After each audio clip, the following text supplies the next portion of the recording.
Наместо по катастрофалниот извештај за слободата на медиумите во Република Македонија, Груевски и ВМРО-ДПМН е да престанат со нивната политика на злоупотреба, контрола и притисоци врз медиумите, тие продолжуваат со конструкции и манипулации.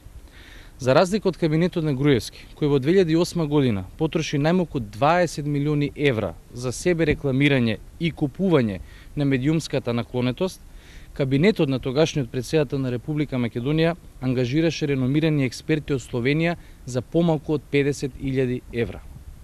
Вчерашната YouTube конструкција е уште еден прозирен обид на Груевски и ВМРО-ДПМН да се релативизира нивното срамно и непотребно трошење на огромни суми народни пари за владините кампањи.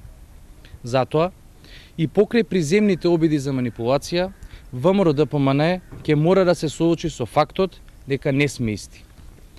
За каква конструкција и лага се работи, доволно говори и фактот што целокупниот буџет на кабинетот на претседателот на Република Македонија Бранко Црвенковски за 2008 година изнесуваше 1.170.000 евра, од кои околу 50% или половината се потрошени за плати на вработените, а останатите за меѓународни, домашни и тековни активности на претседателот.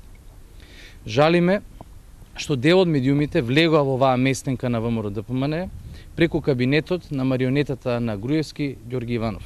Во тој контекст го повикуваме уредничкиот тим на Утрински весник јавно да се извини за нивниот денешен текст на оваа тема, каде во насловот весникот констатира тотална невистина.